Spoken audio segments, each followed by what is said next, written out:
Si Mama! Hello guys! Hello mga madlang people! Magluto tayo ng nilagang ganito. Magninilaga tayo ngayon kasi matagal na kaming hindi nakakain ng nilaga.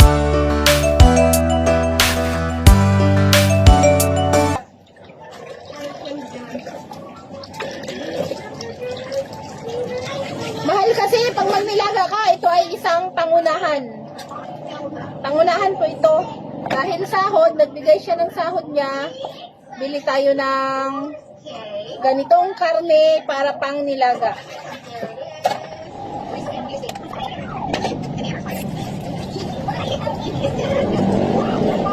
Lagyan natin ng konting tubig. Pagkatapos, pag medyo kumulo na, itatapon natin at papalitan natin ng bagong tubig. Ganun talaga ako pag nagluto, mga madlang people.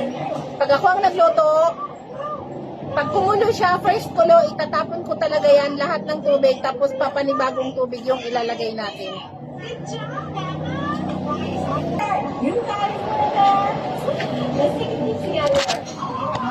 Alam nyo kung bakit ganon? Kasi maraming kamay ang dumaan dyan sa karne na yan. Hindi natin alam kung kani-kaninong kamay ang dumaan sa karne na yan. Kaya yung first kulo, itapon natin at saka natin papalitan ng panibagong tubig at saka doon na tayo maglalagay ng mga sangkap. So habang nagpapalambot tayo doon sa karne, slice na natin to. Ito yung mga sangkap niya. At ito.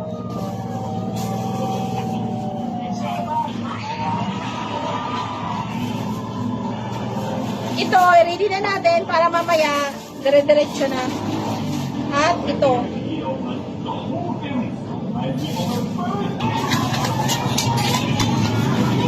Mahal ng kamatis, mga madlang people, sobrang mahal.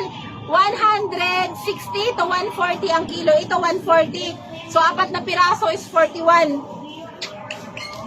Ang mahal ng kamatis, so kailangan na natin magtanim. Itong 4 na to is 41 peso. Sobrang mahal ng kamatis ngayon. Ito yung mga sangkap ng ating nilaga.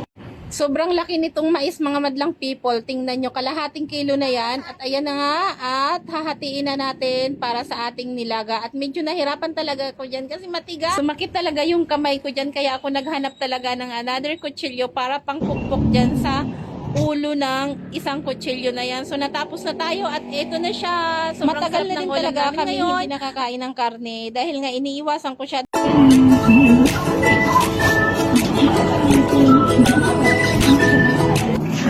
Good morning mga madlang people! Kumusta po kayong lahat? For today's mini vlog ay maglilinis tayo ng e-bike dahil ang tagal-tagal na nitong hindi nalilinis.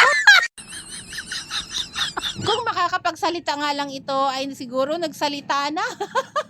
Dahil medyo marumi na po talaga ang katawan nito, lalo na yung apakan. Kaya dyan ako nagsimulang maglinis sa apakan na yan dahil napakarumi, may mga putik-putik talaga. At dahil nga pala yung ulan dito, kaya lagi talaga siyang nagpuputik dahil maputik yung parking area niya dito lang sa tabi ng aming tinitirhan sa vulcanizing shop din. Kaya ayan, marumi. Kaya naawa na ako at nilinisan ko na. Hiningal ang babae.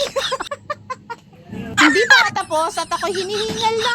Kailangan ko na talagang magbawas ng timbang dahil kunting kimbot lang, kunting galaw lang ay talagang hinihingal na.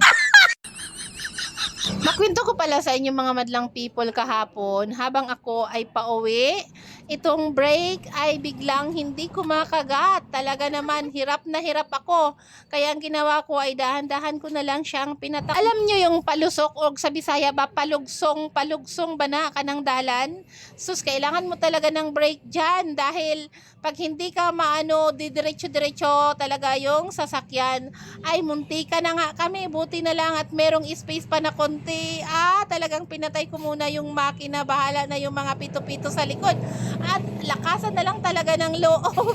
Grabe talaga yung kaba ko kahapon hanggang sa makarating nga dito sa bahay dahil nga hindi na kumakagat gaano yung brake ng e-bike. At pagdating ko nga dito ng bahay, pinacheck ko doon sa guard sa Palawan. Nakala ko marunong siya kasi meron siyang motor eh. Sabi niya hindi siya marunong, kailangan ko daw ipacheck. doon sa mga mekaniko, dyan sa tabi din namin. Sabi ko, hindi naman yan sila marunong kasi doon to meron naman tong maintenance doon sa e-bike mismo kung saan siya binili. Kaya ang ginawa ko, dumiretso na lang. Hello!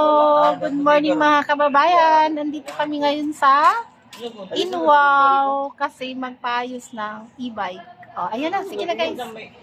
Hello guys! Ayan, harap ng SM.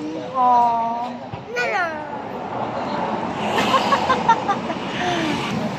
Ayan, wala nang nawalan siya ng ano, ang tawag nito, brake.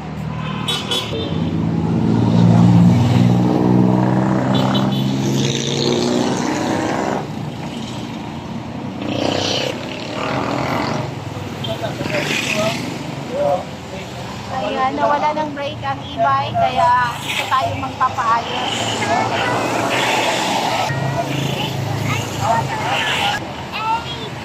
Pagkulay na sa balay, magluto tayo ng boiled egg. What is that? Egg! Na may egg dito, mag-boiled dragon eggs. Okay?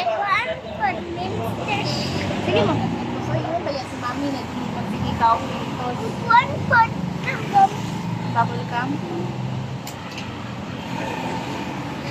Sarado pa ang SM.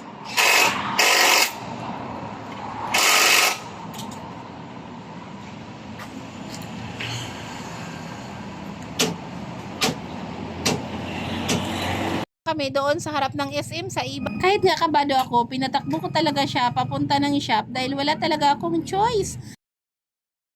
Kana ganing ikaw ra isa sa isa ka lugar na wakay kaila, wakay masampit, kay mauwaw man pud ka manampit bisag naa kay kaila sa ilahan no. So ikaw na lang gayud magpursige maningkamot para makasurvive. Kay ang tawong nagdala sa imuha dinhi waan na nakalimot na og nangisa na. Grabe gid ang akong kakulda gahapon pero no choice ka dahil wala kang pakisuyuan. Kaya ikaw na lang mismo ang nagpatakbo ng e-bike. Mahirap pero kakayanin para sa iyong mga anak inday. Kayanin mo talaga yan.